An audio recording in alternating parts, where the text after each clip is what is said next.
All right, so I think the first question is probably the one that you've been asked the most often is, what have these past couple months been like? Well, it's been crazy, kind of unreal, overwhelming. You know, there's a lot of different words to describe it, but it's something that I'm sure Joe's had as a goal to have these good things happen individually and as a team. So, you know, we've enjoyed it so far.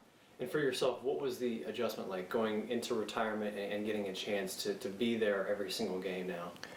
I didn't really know quite what I'd do with myself, but here I am with you and doing a lot of different things like this. But just to be able to go to every game and enjoy Joe's senior year, and then the success that LSU's having as a team has been what really you had hoped for, but there was no guarantee. And so from day one, just started going to LSU every now and then. I watch practices sometimes, and then my wife and I travel every weekend to every game. So it's been pretty exciting. You're becoming regulars now.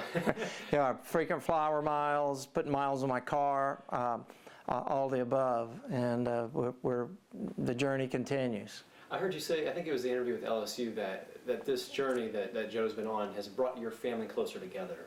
How so, even with him being so many miles apart? Well, when you're a coach, I mean, there's recruiting, there's games, there's camps to go to in the spring and summer. So just never really had an opportunity to be around my family very much.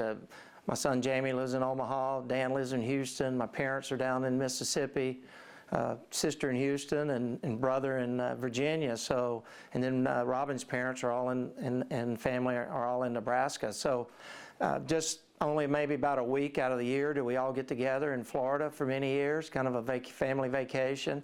But since the games, I mean, I've had family at every game. My sons try to go to every game. So really, cousins when we play in Mississippi and Mississippi State. So it just brought our family together. We spent more time together than really we ever had, and that's been a real positive in this whole thing. I think I heard your phone going off. If you want to get it real quick, you're right. All right. So when Joe made the decision that he was going to go from Ohio State to LSU, how much were you part of that process from, you know, a football standpoint, and then also just being a dad and giving advice in that way? Well, a lot of both. You know, we actually thought about it initially in January, but he made the decision that he wanted to compete for the starting job in the spring. So then after the spring game, when you know, Joe thought he had a great spring and a game, but was still concerned about his future there. So we started discussing it as a family and about what was best for him, whether to stay or go, and that was a tough process on us all because, you know, nobody wanted him to leave. We didn't want him to leave, 70 miles away. You know, he loved his teammates there at Ohio State. And so that was a 2 to 3 week process for him just to sort through it. You know, we talked to Coach Meyer, Coach Day. You know, we reached out to other family members, my sons Jamie and Dan, who played at Nebraska, just to get their input. And then, so when he decided that he was leaving, then it became a process of me helping reach out to different teams. And we'd already had teams to reach out to us because they knew it was an ongoing decision that he might leave. So that was another long process, maybe 2 or 3 weeks to decide who he would be interested in, one, and then two, where he'd eventually go. So tough time for our family just to process it and have him make the ultimate decision that he wanted to go to LSU. I'm curious, what did his time at Ohio State do for him, and how does he look back on those years? Because obviously it wasn't the end goal of being the starter and being where he is now, but what did that do for him in terms of personal growth and also growth on the field? I'd say the first thing, he's got everlasting friends with those teammates of his at Ohio State. I mean, there's a bond there among the players that is really unbelievable. So, you know, that kind of mapped out his future for a lot of friendships. he got stronger as not only mentally but physically, and Coach Meyer does a great job of teaching life skills, and so that was a part of maturing as a young man. And so I mean there's just so many things that we'll always be thankful for about Ohio State. I mean, he still keeps in touch with Coach Meyer and Coach Day, Coach Herman, Coach Beck, strength people at Ohio State. So there's a bond there that really will never be broken. And so if he had it to do all over again out of high school, that's where he'd go again and see what it led to. But he's happy now, and the decision couldn't have turned out better for him. Well, speaking of coaches, what was it about Coach Orgeron that seemed like a right fit for Joe and for your family? Well, we had to be convinced that the offense was changing, and from a two-back, fullback set, kind of a ground game attack that was had some passing game in it, but not that much. So once they got us together and showed us what was they were thinking about as far as the offense, and they had started to do a little of it in the spring. We had to trust Coach O. He's a great recruiter, really personable, a lot of energy. So we liked all that. But again, the bottom line is Joe had to feel good about the direction they were going offensively. He had to trust Coach Orgeron and the rest of the staff.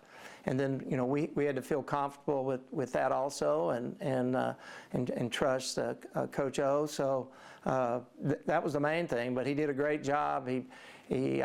We liked the fact that he didn't promise Joe the job. He said, hey, we got 3 other quarterbacks, but we think you can be a great asset to what's going on here offensively, and we'll give you every opportunity to win the job. So, that instead of him just saying, hey, it's your job, which, that's something that you just can't ever 100% say. Again, that just added to our trust in him.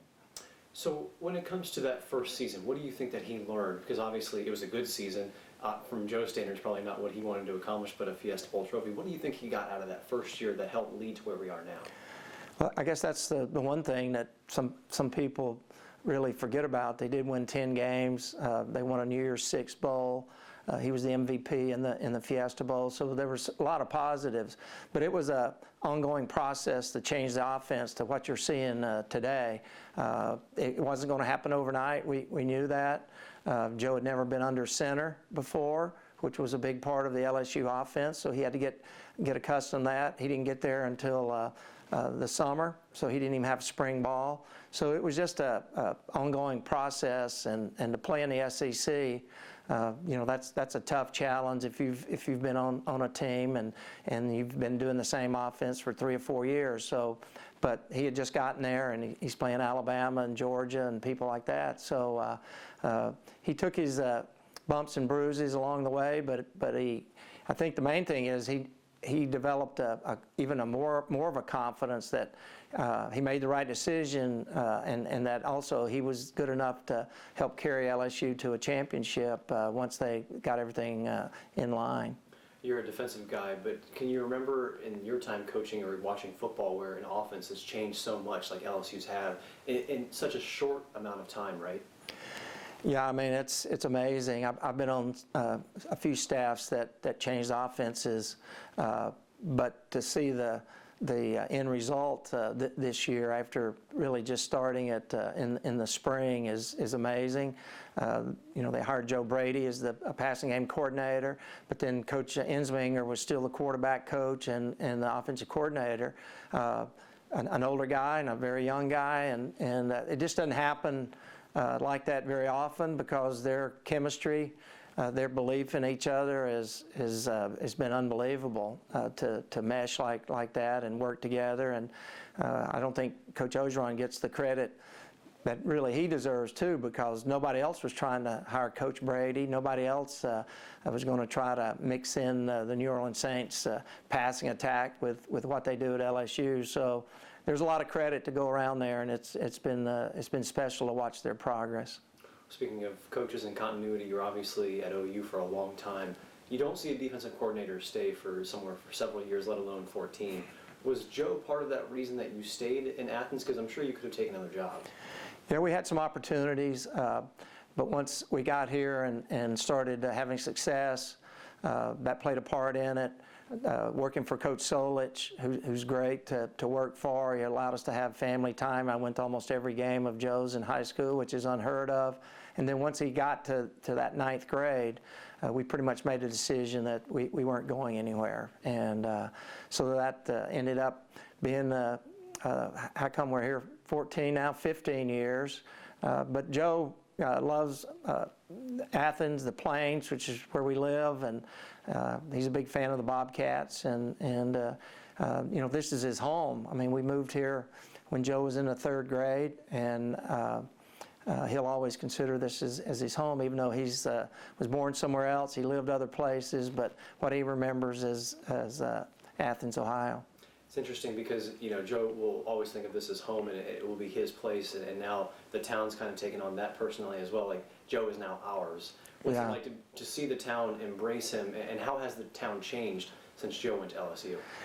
Well, there's a lot of purple around this neighborhood. If you drive around, there's a lot of yard signs that have purple, Go Tigers. There's billboards as you enter town here at a drive-through liquor store and at Gigi's, a little restaurant down the street that they have signs that say Go Joe and 12 and 0 and 13 and 0 and things like that. And then you know, this is the Plains, so that's where we live. Joe went to Athens High School, so then Athens has joined the LSU bandwagon. There were watch parties all over town this weekend with everybody wearing purple. I mean, we saw CBS actually film a watch party at our church. There were taverns in town that had watch parties, and people were, you know, sending out videos of it. So you know, just special, all the support, and you know, it's a big thing for us too to bring this Athens together in the Plains and watch them enjoy the journey as much as we do. After the Alabama win, Joe mentioned that he expected the success. He wanted to be where he was, but he just didn't think it would be in that jersey. So the first question is, did you expect this level of success, and did you know that it would come from a place other than the state of Ohio? Well, Joe's always had confidence. Even before he left Ohio State, he thought in his mind he was good enough to lead Ohio State to a national championship. We knew as parents and as a coach, me as a coach, that he was capable of playing big-time college football. That was our belief. We just knew that he needed an opportunity. But, you know, if you'd asked me or Joe or his mom, Robin, would that be at LSU? There's no way that would have been one of the 10 different choices that we might have made. But when he chose Ohio State, he chose Ohio State because that would be playing football at the highest level with the chance to win a championship, and really that was the deciding factor about going to LSU, is playing in the SEC, playing big-time college football, and again having a chance to do what he did Saturday, win a conference championship, and then hopefully get a chance to play and win a national championship. You mentioned his confidence. Where do you think that comes from, that confidence, that ability to lead without really trying to be a leader? You know, that's a tough question. I'm not sure I know the answer. You know, he grew up in an athletic family. His older brothers played at Nebraska, so there was always a sense of confidence in sports. And I think he just, as he grew older, he kind of feeds off of knowing that, hey, I had a lot of people in my family to have success. I mean, he was always a good athlete, and so just built on that confidence really every year from the time he started playing football 3rd grade to where you see him now. But it's always been, most people would say he's not cocky, he's just confident. I think probably some of the opponents may look at him as cocky, but if you ask any of his former teammates here or at Ohio State or at LSU now, they'd say, no, he's not cocky, he's just confident. And when did you know, maybe when he was growing up, that this might be something that you might have something special on your hands, whether it be basketball or football, because he liked basketball too? Well, basketball was his first thing that you really saw growth and development, and he kind of had a basketball build, taller, long, skinny, and was very good at it. Baseball, I mean, he was a home run hitter, so that was some people around the area think that was really his best sport if he could have played year-round, and same with basketball, actually. But you saw him doing some things that you said, well, that might not be quite normal for a third grader or a fifth grader. And then when they got into fifth, sixth, and seventh grade, we had he had some great receivers. He had two of his best friends were twins. They're now the starting tight ends at Ohio. So all of a sudden, when you normally see young kids at the football level that they were at, you just put the biggest, strongest, fastest guy at tailback, and you hand it to him every down. Well, these guys were here in town, were spreading people out. Joe was throwing the ball downfield and throwing it deep, and I kind of started looking at the success they were having and thinking, you know, that's pretty impressive for kids that age. And then I think 10th grade, I mean, I knew he had a chance, and then the 10th grade, we started going to these 7-on-7s with Athens, and then they were just going up and down the field like eventually they did in high school and even at LSU. And I asked one of the coaches, hey, is that normal? Does Athens score like that all the time here in the summer? And they said, no, this is a lot different with what's going on out there on the field. So you knew it was a special group of kids that were out there, and Joe, certainly being the quarterback, was throwing the ball a lot. Different seems to be the key word, because that's especially true with his competitiveness, right? His competitive edge. I heard the story of in baseball he broke that second place trophy. He didn't want it. I wonder where that competition, where that fire inside himself comes from, because it's hard to motivate yourself over and over when you are successful, because some people let the success get to them maybe, but it doesn't seem like that's the case with Joe. I'll tell you a story initially. One of his first things he ever did, we were at Nebraska working with Coach Solich, so we took him to a soccer camp, and that was really his first time to maybe have a chance to be competitive in a camp. And he had all the soccer gear on, and the first 2 days he literally stood out there with his hands in his pockets and didn't do anything. So his mom and I got, oh my goodness, is he not even going to want to play sports? Is he not going to be competitive? About the third day, he must have thought about it, saw what he liked, and he was running around elbowing the kids and trying to score goals and competing. But I think there's something to being born with it, and then obviously, once again, being in the athletic family and just knowing that, hey, my dad played big-time college football, my brothers did, my grandfather played college basketball in the SEC, and so you kind of build on all that. And then just the love of the sport has a lot to do with that confidence and the will to win, anytime you're out there. I mean, you're not supposed to keep score when you're at soccer, when you're, first and second grade. It's more of just a fun thing, but he knew the score after every game in his mind, whether they won or lost. We go back to that background of having a family in athletics. How much of you was trying to be coach, and how much was trying to be dad? Because obviously you were pretty successful at what you did, and you could offer insight. But how many times did you have to maybe reel back a bit and let the coaches coach? Well, that was one thing I made a concerted effort to never interfere with what they were doing as coaches.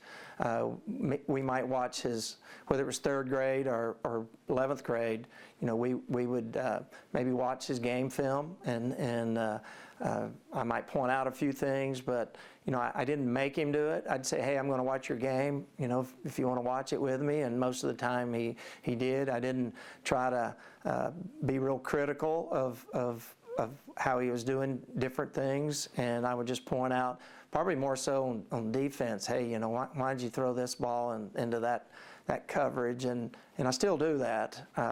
After a game, I might say, hey, you underthrew that, what happened, or why'd you throw the ball when they were in man-to-man on that route? But he's always had great coaches. That's been a big part of his success. Whether it was third, fourth, fifth, and sixth grade, he had the same head coach. high school, he had great offensive coordinator and head coach, and Nebraska.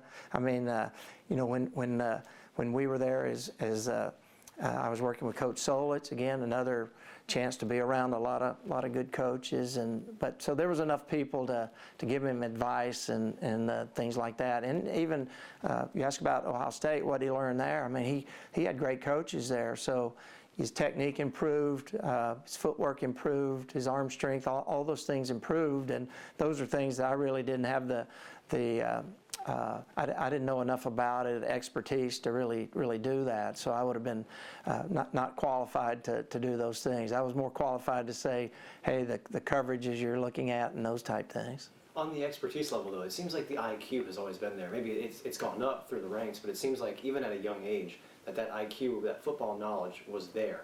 Do you think that's just from watching you do your thing, watching his brothers, or where does that come from? Just watching so many football games and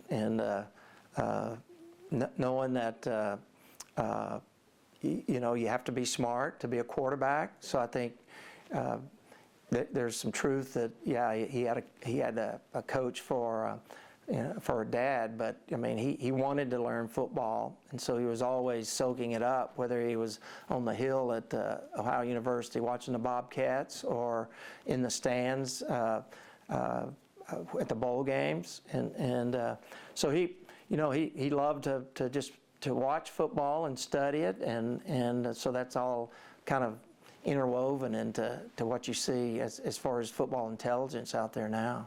Without giving Oklahoma any help, I'll put you on the spot. You're a defensive coordinator. How would you game plan against Joe Burrow? Well, it's a challenge. I'm watching all these great coaches try to put it into words afterwards, and you try to mix things up. He's playing with a lot of smart players, not just Joe, so they're all on the same page. So you just need to blitz some, drop a lot of people in coverage, and still the best thing is to get pressure on a quarterback. It doesn't matter if it's Joe or not. But you saw, if you watched the game Saturday, they had some guys that were running free right at him, and he makes big plays. So it's a challenge. Great receivers, they got great schemes. Again, probably the group that doesn't get enough credit is the offensive line, because they're so much improved from last year, and they're just unbelievable. So you just try to do some different things and hope for the best. It seems like even though the blitz may work, it's almost something that he enjoys the most is getting hit and then getting back up and going again. Do you think that's just part of his personality? And how early did you see that he just likes to get smacked and do the same thing? The only thing I can think of is his brothers and me. We were all defensive players, so we're all talking about, hey, if you're going to play, you got to be physical and you got to be tough. It just happened, he heard all those things growing up, and then he's a quarterback. So he couldn't have been at the dinner table with anybody and not been a tough quarterback. So that was a big part of it. But I've heard him say that that's part of being a leader on a football team is you got to show toughness. And, if you get hit and you limp around or you don't get up very fast, then, that's a bad influence and on your teammates. So he tries to bounce up. The Fiesta Bowl, the only reason he didn't, because he got the breath knocked out of him. He couldn't breathe, and he's very sure to point that out if you ask him why he didn't get up there in that one right away. But just again, part of who he is. So as we transition through the rest of this week and you go to these award shows, maybe eventually probably culminating in New York, what will be going through your head as you're sitting there at these award ceremonies and they likely announce your son for all of these awards? Just the journey, and you're proud of all of his accomplishments. You're proud of the team, LSU, for their accomplishments, but probably more so from a dad and mom standpoint. He had to make some really tough decisions when it came down to not only going to Ohio State out of high school, but then going through the process, deciding you need to leave. So what I'm most proud of is the time and the effort he put into making that decision, and then see it all come together with the success that they're having. I've seen him do a lot of great things on the football field, but that off the field process that he went through over the years, from being frustrated sometimes to not being able to play at Ohio State to where he is today with all those awards is that's a reward for his mom and I. I know it's a long process to get to the national championship and win it. There's a lot of good teams standing in the way, but to Joe, what do you think this will mean, and what do you think it'll mean to this town, to you guys? Well, everybody in this town is rooting for Joe, although there's a lot of Ohio State fans, so they got mixed reactions. But once again, that's why I chose Ohio State initially to win a national championship. That's why he went to LSU to win a national championship. I know Coach Orgeron gave him the game ball the other day, and he said, that's not the one I want. So it's been on his mind for a long time. And then just whole town, and even Ohio State fans, if it wasn't Ohio State, I mean, I think they'd appreciate Joe and the fact that he was able to get to the top of the mountain. And as a family, we've all, in my family, I've basically played for a national championship and lost. And my son Jamie and Dan were on Nebraska when they played in the Rose Bowl. So it would kind of get us over the hump there for the big one. Either way, it's a win-win for this town. Rooting for Ohio State and LSU, you kind of hedge your bet there. That's right, and flights are already filled up to New Orleans out of Columbus, and so the Buckeyes are looking ahead, and everybody should be, because it could be a great matchup if it's Ohio State and LSU. But Joe, he doesn't really talk about that. I mean, he just wants to play in that game, and then whoever ends up winning the Clemson-Ohio State game, then that'll be fine.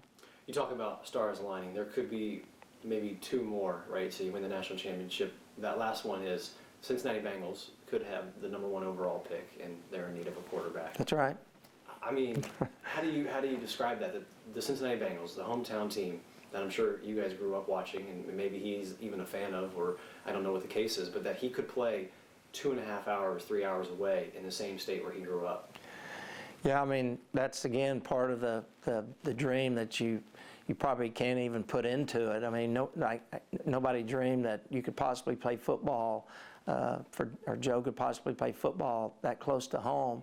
But it'd be great. The state of Ohio has embraced Joe, really started in high school, and it continues. So it would just be part of the journey, still going. And for us, geographically, it would be awesome. I'm sure there'd be tons of Athens and the Plains fans. There's a lot of Browns fans around here, but we'd work on them to change, and that's down the road. Joe doesn't. He never talks about that. He hasn't during the course of the whole year talking about the NFL. We do things with people about his future that just doesn't involve Joe. But that would be quite an accomplishment to get that done.